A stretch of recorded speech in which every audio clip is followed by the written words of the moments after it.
안녕하세요 여러분. 오늘은 삼국 통일 이후의 정치적 변화에 대해서 같이 공부해 보겠습니다. 우리는 지난 시간까지 고구려, 백제, 신라, 삼국이 6세기까지 치열하게 경쟁하는 모습을 보았는데요.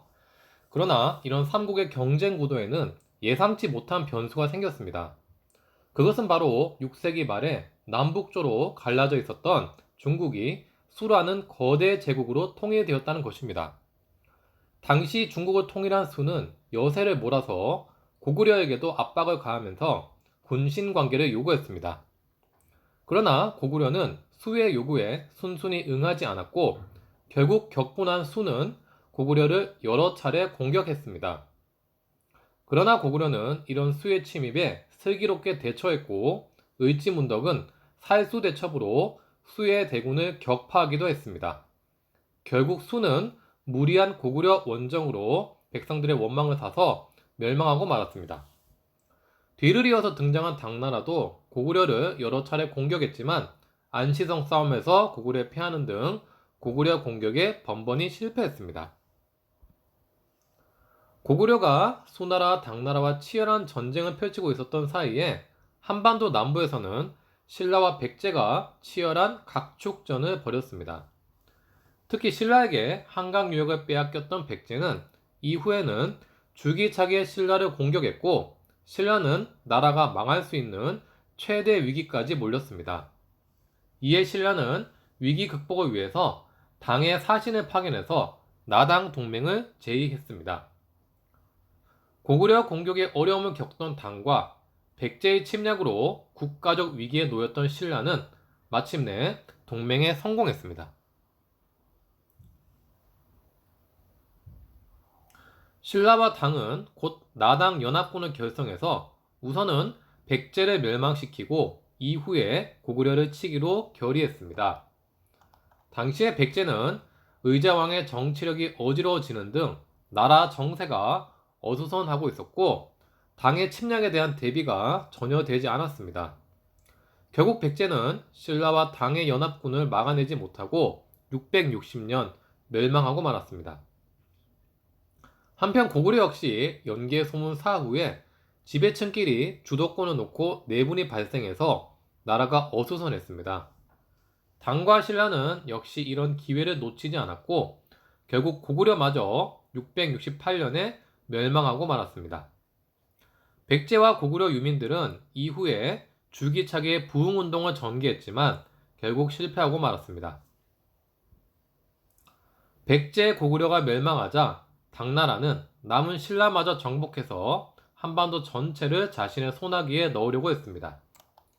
이에 격분한 신라는 나당 동맹을 파괴하고 이후에 나당 전쟁을 펼치게 됩니다. 특히 신라는 나당 전쟁에 멸망한 고구려와 백제 유민들과 연합해서 당나라에 대항했습니다. 신라는 지리적 이점과 고구려 백제 유민들과 연합을 통해서 당의 대군을 매소성 전투, 기벌포 전투 등에서 크게 격파하게 됩니다. 결국 신라는 당을 몰아내고 대동강 이남 지역까지 영토를 넓힘으로써 마침내 삼국을 통일하게 되었습니다. 한편 이렇게 신라가 삼국을 통일한 사이에 고구려 출신이었던 대조영은 고구려 유민들을 이끌고 만주 지방에 698년에 발해를 건국하게 됩니다. 당시의 발해왕은 스스로를 고구려 왕이라고 칭하면서 고구려 계승의식을 드러내었고 발해의 무덤 고분 등은 고구려를 그대로 이어받았던 모습을 나타냈습니다. 남쪽에는 신라, 북쪽에는 발해가 있었던 이런 시대를 가리켜서 남북국 시대라고 말합니다. 초기의 발해는 고구려를 멸망시킨 당나라와 대결 의식을 드러냈습니다. 이에 발해 무왕 때에는 당나라와 대립하면서 영토를 확장해 갔습니다. 그러나 문왕 때부터는 당과 친선 관계를 유지하면서 당의 선지무물을 수용하는 체제로 바뀌게 되었습니다. 이후 발해는 중국인들로부터 해동성국이라고 불릴 정도로 국가가 융성했습니다. 이번에는 남북국 두 나라 정치에 대해서 살펴보겠습니다. 우선 신라는 삼국을 통일한 후에 전국을 구주, 오소경으로 개편했습니다.